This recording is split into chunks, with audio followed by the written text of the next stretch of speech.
على سيد الأنبياء والمرسلين أما بعد فأعوذ بالله من الشيطان الرجيم بسم الله الرحمن الرحيم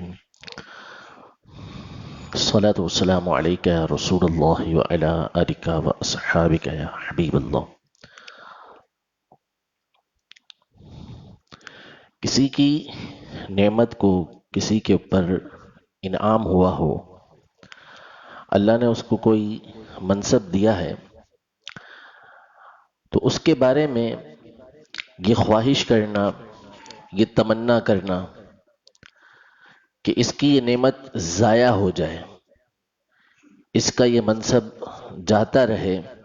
اس کی یہ خوبی جاتی رہے، اس کو حسد کہا جاتا ہے۔ اور یہ وہ بری صفت ہے اور وہ برا گناہ ہے کہ جس کے دینی نقصانات تو اپنی جگہ پر ہیں، دنیاوی اعتبار سے بھی اس کے نقصانات میں سے ایک بہت بڑا نقصان وہ دل کا بے سکون ہونا ہے، دل کا اطمینان یہ ختم ہو جانا ہے۔ حسد کرنے والا وہ شخص ہوتا ہے کہ جو اللہ تبارک و تعالیٰ کی تقسیم کے اوپر راضی نہیں ہوتا،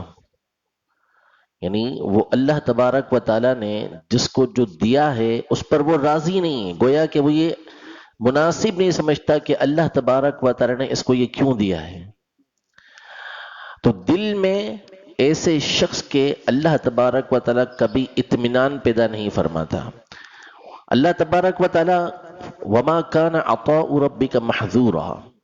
ارشاد فرماتا ہے کہ جب تیرا رب کسی کو عطا فرمانا چاہے تو اس کو کوئی روکنے والا نہیں ہے، اس کی عطا پر کوئی روک ٹوک نہیں ہے، وہ تو جس کو چاہے گا، جو چاہے گا، جب چاہے گا عطا فرمائے گا، اس کو کوئی نہیں روکے گا۔ لیکن بندہ جب اس چیز کی تمنا کرنے لگتا ہے اور وہ یہ چاہتا ہے کہ اس کو جو اللہ نے دیا ہے یہ اس سے ضائع ہو جائے، تو گویا کہ یہ اللہ تبارک و تعالیٰ کی دی ہوئی چیز کے اندر رکاوٹ پیدا کرنا چاہتا ہے۔ تو یہ وہ برائی ہے، وہ خرابی ہے کہ جو دنیا کے اندر بندے کے دل کے اندر بے اطمینانی، بے سکونی کو پیدا کرتی ہے۔ اور جب بھی وہ دیکھتا ہے کہ جس سے وہ حسد کر رہا ہے تو اس صورت میں اس کی اس بے اطمینانی، بے سکونی کے اندر اضافہ ہوتا چلا جاتا ہے۔ علماء یہ ارشاد فرماتے ہیں کہ زمین و آسمان میں جو سب سے پہلا گناہ ہوا وہ ہوا ہی حسد کی وجہ سے۔ اللہ تبارک و تعالی نے حضرت سیدنا آدم علی نبینا و علیہ الصلوۃ والسلام کو تمام فرشتوں کا مسجود بنایا، یعنی ان کو علم کی نعمت عطا کی، علم عطا فرمایا، اور پھر اس کے بعد فرشتوں کو حکم ہوا کہ تمام کے تمام آدم علیہ السلام کو سجدہ کرو۔ تو سب نے سجدہ کیا، شیطان نے سجدہ نہیں کیا۔ تو شیطان کے سجدہ نہ کرنے کی وجہ علماء نے دو لکھی ہیں، ایک تو اس کا تکبر، دوسرا اس کا حضرت آدم علیہ نبینا و علیہ السلام سے حسد کرنا۔ اس نے جب یہ دیکھا کہ مجھے معلم الملکوت بنایا گیا تھا، تمام فرشتوں کا استاد بنایا گیا تھا، لیکن اب یہ ہستی پیدا کر دی گئی کہ جس کے سامنے تمام کے تمام ملائکہ نے، تمام فرشتوں نے سجدہ کیا ہے، تو وہ اس بات پر حسد کرنے لگا اور اس نے حضرت آدم علیہ السلام کو سجدہ نہیں کیا، اور اسی حسد کی بنیاد پر اس نے کہا کہ میں اب ان کی تمام اولاد کو یہ راہ سے ہٹاتا رہوں گا۔ تو یہ پہلا گناہ تھا، اور زمین کے اندر جو پہلا گناہ ہوا وہ بھی حسد کی وجہ سے ہوا کہ حضرت سیدنا آدم علیہ نبینا و علیہ السلام کے دور میں یہ طریقہ کار تھا کہ حضرت حوا رضی اللہ تعالی عنہا سے ایک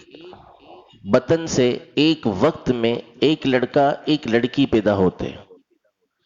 پھر اس کے بعد دوسرے وقت کے اندر دوسری مرتبہ میں ایک لڑکا ایک لڑکی پیدا ہوتے۔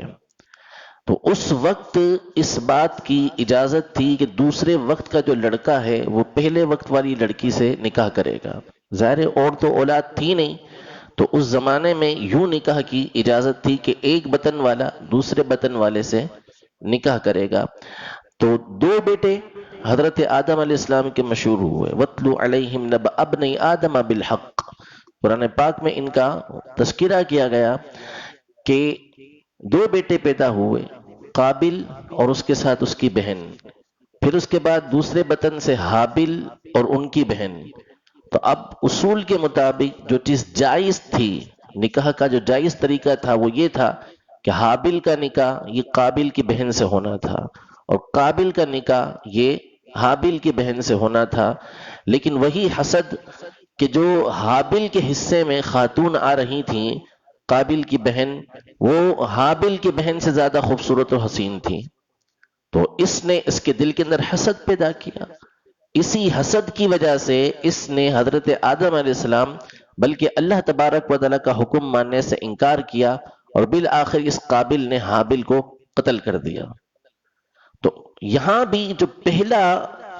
گناہ ہوا زمین پر وہ اسی حسد کی وجہ سے ہوا۔ حسد وہ برائی ہے، وہ خرابی ہے کہ امام غزالی رحمۃ اللہ تعالی علیہ نے اس کے حوالے سے یہ لکھا ہے کہ یہ اکیلی خرابی نہیں ہوتی، بلکہ اس کی وجہ سے بہت ساری برائیاں اور بہت ساری خرابیاں یہ اور پیدا ہوتی چلی جاتی ہیں۔ ایک گناہ ہے جس کو عربی زبان میں شماتت بولتے ہیں، شین میم الف تا پھر اس کے بعد گولتا، شماتت۔ نبی کریم صلی اللہ تعالی علیہ وآلہ وسلم نے ارشاد فرمایا کہ اپنے بھائی کی مصیبت کے اوپر خوشی کا اظہار مت کر، اپنے بھائی کی برائی کے اوپر، اس کی مصیبت کے اوپر خوشی کا اظہار مت کر کہ اللہ تبارک و تعالی اس کو اس سے شفا عطا فرمائے،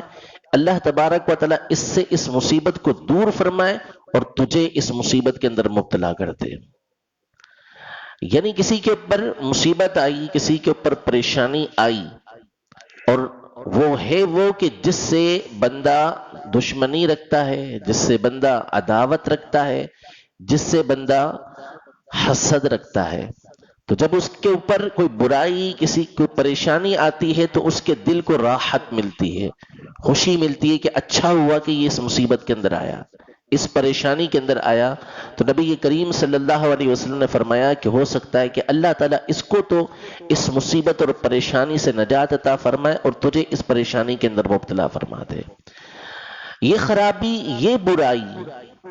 اس کا بھی جو منبع بنتا ہے، یہ بھی جہاں سے نکلتی ہے وہ حسد ہی ہے، کیونکہ ظاہر ہے کہ بندہ جس سے محبت کرے گا، جس سے وہ الفت رکھتا ہو، محبت رکھتا ہو، جو اس کا دوست ہو، اس کا بھائی ہو، جس کے دل میں اس کی محبت ہے، تو اس کے اوپر آنے والی پریشانی یہ اس کے لیے خوشی نہیں بلکہ اس کے لیے غمی کا سبب بنے گی۔ جس کے لیے وہ خوش ہوگا وہ وہی شخص ہوگا کہ جس سے یہ حسد رکھتا ہوگا۔ تو حسد کی وجہ سے یہ خرابی بھی پیدا ہوتی ہے، اور حسد کے حوالے سے یہاں تک علماء نے لکھا کہ یہی وہ حسد ہے کہ جو بندے کو بسا اوقات ایمان تک قبول کرنے سے روک دیتا ہے، ایمان کو قبول کرنے تک روک دیتا ہے۔ ابو جہل یہ نبی کریم صلی اللہ علیہ وسلم کے بارے میں بخوبی جانتا تھا کہ حضور علیہ السلام حق ہیں۔ قرآن پاک میں اللہ تبارک و تعالی نے یہ ارشاد فرمایا کہ اے محبوب، یہ آپ کو نہیں جھٹلاتے، یہ آپ کو نہیں جھٹلاتے، یہ اللہ کی نشانیوں کو جھٹلاتے ہیں۔ ابو جہل سے کسی نے پوچھا تنہائی کے اندر، یہ حدیث کی کتابوں کے اندر موجود ہے، کہ کیا تم اس بات کو صحیح مانتے ہو کہ جو حضور علیہ السلام محمد صلی اللہ علیہ وسلم لے کر آئے ہیں وہ جھوٹ ہے، تم یہ سمجھتے ہو؟ اس نے کہا نہیں، ایسا نہیں ہے، ایسا نہیں ہے، مجھے معلوم ہے وہ جو دعویٰ کر رہے ہیں وہ سچ دعویٰ کر رہے ہیں، جو باتیں لے کر آئے ہیں سچ لے کر آئے ہیں، تو پوچھے تم ایسا کیوں کرتے ہو، تم ان کو کیوں جھٹلا رہے ہو؟ تو اس نے کہا کہ وہ بنو ہاشم سے تعلق رکھتے ہیں، ان کا خاندان بنو ہاشم ہے، بنی ہاشم سے تعلق رکھتے ہیں، ان کے پاس کعبے کے اختیارات بھی موجود ہیں، کعبے کی خدمت بھی یہی لوگ کرتے ہیں، حج کے معاملات بھی یہ لوگ سنبھالتے ہیں، زمزم کا کنواں بھی انہی کے پاس ہے کہ جس کی یہ رکھوالی کرتے ہیں، لوگوں کو یہ پانی پلاتے ہیں، اب نبوت بھی ان کے درمیان آ جائے گی۔ تو ابھی اس کے دل میں حسد پیدا ہوا کہ بنو ہاشم سے کیوں نبی علیہ الصلوۃ والسلام کو چنا گیا، اس وجہ سے وہ ایمان لے کر نہیں آیا، حالانکہ وہ جانتا تھا کہ نبی کریم صلی اللہ تعالی علیہ وآلہ وسلم جو کچھ لے کر آئے ہیں وہ سچ اور حق ہے، لیکن اس کے باوجود وہ ایمان کی نعمت سے محروم رہا، اس کو محروم کر دیا گیا۔ یہ حسد کی برائی تھی، خرابی تھی، جس کی وجہ سے اس کو ایمان کی دولت نہیں ملی۔ اس طرح علماء نے بہت ساری برائیاں یہ اس حسد کی وجہ سے لکھی ہیں، اور یہی وہ برائی ہے کہ جو آج ہمارے درمیان عام ہو چکی ہے۔ کوئی شخص دوسرے شخص کو پھلتا پھولتا دیکھ نہیں سکتا، اس کے دل کے اندر حسد پیدا ہوتا ہے کہ یہ یہاں تھا اور وہاں کیوں پہنچ گیا، اس کے پاس یہ تھا اور اس کو یہ کیوں مل گیا، یہ اس کے دل کے اندر تمنا پیدا ہوتی ہے۔ نبی کریم صلی اللہ تعالی علیہ وآلہ وسلم نے یہ ارشاد فرمایا کہ حسد نیکیوں کو ایسے ہی کھا جاتا ہے جیسے آگ خشک لکڑیوں کو کھا جاتی ہے۔ خشک لکڑیاں آگ میں ڈالی جائیں تو فوری طور پر وہ جلنا شروع ہو جاتی ہیں، اسی طرح بندے کے دل کے اندر جب حسد آتا ہے تو اس کی نیکیاں اسی طرح برباد اور تباہ ہوتی چلی جاتی ہیں۔ تو اللہ تبارک و تعالی ہم سب کو حسد کی اس برائی اور خرابی سے محفوظ رکھے۔ اول تو اس کے بارے میں جاننا بہت زیادہ ضروری ہے کہ حسد ہے کیا، پھر اس کے بعد اگر کسی سے نعوذ باللہ دل میں حسد پیدا ہو جائے تو بندہ اس کے علاج کی کوشش کرے، اس کے علاج کی کوشش کرے۔ سب سے بڑا علاج یہ ہے کہ وہ اللہ تبارک و تعالیٰ کی بارگاہ میں دعا کرے کہ اللہ عز و جل یہ جو خرابی، یہ جو برائی میرے دل کے اندر پیدا ہوئی ہے اسے دور فرما دے۔ اور کبھی دیکھے کہ جس سے حسد پیدا ہو رہا ہے